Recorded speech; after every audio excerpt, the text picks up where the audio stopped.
आप देख रहे हैं देश का विशाल नेटवर्क इंडिया टीवी लाइव, सच्चाई की सही आवाज। ધોળકાના સિંધરેજ ગામે 100 વીઘાથી વધુ ગૌચર જમીનમાં માટી ખનનના ઊંડા ખાડામાં એક પ્રાંતીય કામદાર પડી જતા ઘટના સ્થળે જ કમકમાટી ભર્યું મોત નીપજ્યું હતું। તાજેતરમાં સિંધરેજ ગામની 100 વીઘાથી વધુ ગૌચર જમીનમાં માટી ખનનનો મુદ્દો ટોપ ધ ટાઉન બન્યો હતો। તંત્રએ આંખ આડા કાન કરતા મોટા પ્રમાણમાં માટી ખનન કરી અમદાવાદ ભાવનગર એક્સપ્રેસ હાઈવેમાં માટીનો ઉપયોગ કરવામાં આવ્યો છે। તે ખાડામાં જ એક પ્રાંતીય યુવકનું મોત નીપજ્યું હતું।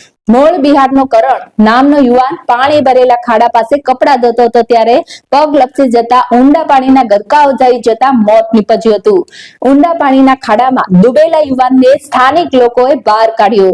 બાવળા 108 સ્થાનિક લોકો ઘટના સ્થળે સિંધરેજ ગામની ગૌચર જમીનમાં માટી ખનનના ખાડામાં એકનો ભોગ લેવાયો।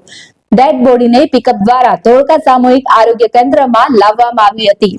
સિંધરેજ ગામના જ એક યુવક વિજયભાઈ પરમારે મીડિયા સાથે વાત કરતા વધુમાં જણાવ્યું હતું કે વારંવાર તંત્રને જાણ કરવા છતાં પણ કોઈ ઉકેલ આવ્યો નથી। બાઇટ પરમાર વિજય, રિપોર્ટર સદયસિંહ સિસોદિયા, અમદાવાદ જિલ્લા રિપોર્ટર ઇન્ડિયા ટીવી લાઈવ। મારું નામ વિજયકુમાર દિલીપભાઈ પરમાર, ગામ સિંધરેજનો રહેવાસી છું।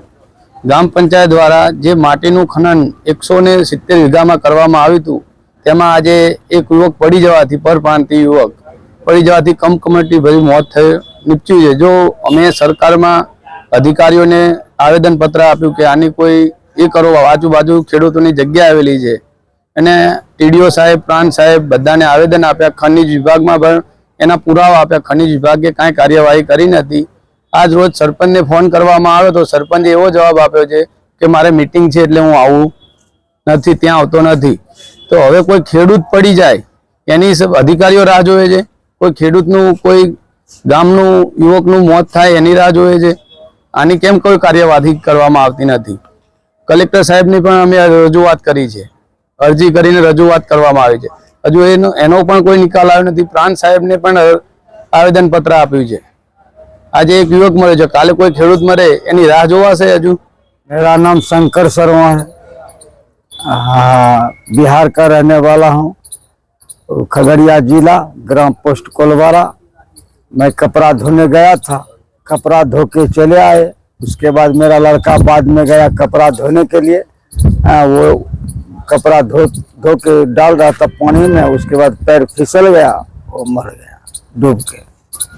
देश और प्रदेश की खबरों के लिए अभी सब्सक्राइब कीजिए इंडिया टीवी लाइव, साथ ही बेल आइकन को दबाना बिल्कुल ना भूलें, जिससे सबसे पहले खबर आप तक पहुंचे।